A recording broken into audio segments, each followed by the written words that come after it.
এইটো বহুত ইম্পৰ্টেণ্ট আৰু মই ভাবোঁ এইটো মাষ্টাৰ প্ল্যান হয়। হেল্ল' এভৰিৱান, বিদ্যাৰ্থী চেনেলটোলৈ আপোনালোক সকলোকে স্বাগতম জনাইছোঁ।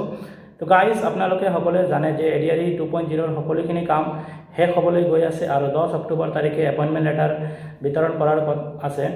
চ' যিসকলে ADRE 3.0 বাবে অপেক্ষা কৰি আছে তেওঁলোকে কেনেকৈ কিদৰে আৰু কি ষ্ট্ৰেটেজি ফ'ল' কৰিব লাগিব এক্সামটো পাছ কৰাৰ কাৰণে যাতে 100% সফল হ'ব পাৰে, আজি তেওঁলোকৰ কাৰণে এই ভিডিঅ'টো লৈ আহিছোঁ। তো আপোনালোকে ভিডিঅ'টো শেষলৈকে চাই থাকিব, ভিডিঅ'টো স্ক্ৰিপ্ট নকৰিব যাতে সকলোখিনি কথা আপোনালোকে গম পায়।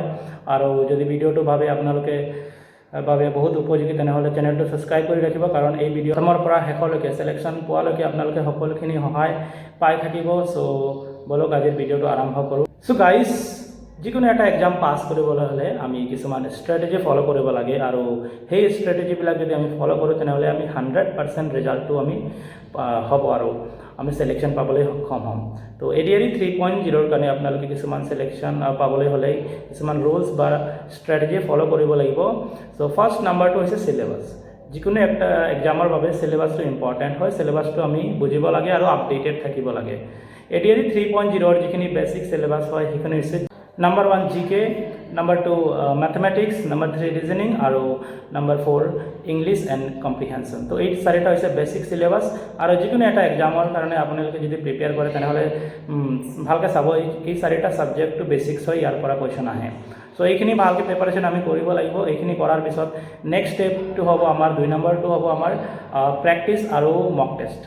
সেইটো ইম্পৰ্টেণ্ট হয়, প্ৰেক্টিছ কৰাটো বহুত দৰকাৰী হয়, কাৰণ ৰিজনিং আৰু মেথছ যেনেকুৱা ছাবজেক্ট আছে সেইবিলাক ছাবজেক্টৰ কাৰণে আমি ৰেগুলাৰ প্ৰেক্টিছ লাগিব, যাতে এক্সামত গৈ যাতে কোনো কনফিউজন নহয় আৰু আমাৰ স্পীডটো বাঢ়ি থাকে।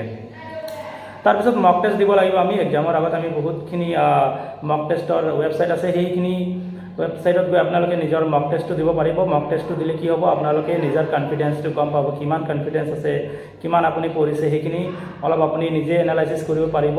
আৰু 4 নম্বৰ পইণ্ট হৈছে প্ৰিভিয়াছ ইয়াৰ কুৱেশ্যন এনালাইচিছ। এইটো বহুত ইম্পৰ্টেণ্ট আৰু মই ভাবোঁ এইটো মাষ্টাৰ প্ল্যান হয়, বিকজ প্ৰিভিয়াছ ইয়াৰ কুৱেশ্যনবিলাক যদি আপোনালোকে এনালাইচিছ কৰে তেনেহ'লে নিশ্চয় তাৰ পৰা কিবা না কিবা এটা ক্লু পাব আৰু সেইবিলাকৰ পৰা চাব কুৱেশ্যনবিলাক ঘূৰাই পকাই তেনেকুৱা কিবা কিবি কৰি কুৱেশ্যনবিলাক দিয়ে। কাৰণ আমি ADRE 1.0 যিখিনি কুৱেশ্যন আছিলে ADRE 2.0 ক্ষেত্ৰত ছেইম কিছুমান তেনেকুৱা কানেকশ্যন দেখি পাইছোঁ। চ' এইবিলাক আপোনালোকে যদি ফ'ল' কৰে তেনেহ'লে আপোনালোকে নিশ্চয় ADRE 3.0টো সফল হ'ব।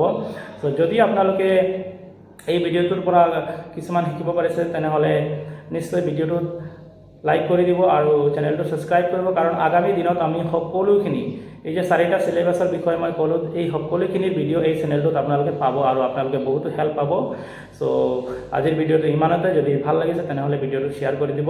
নমস্কাৰ।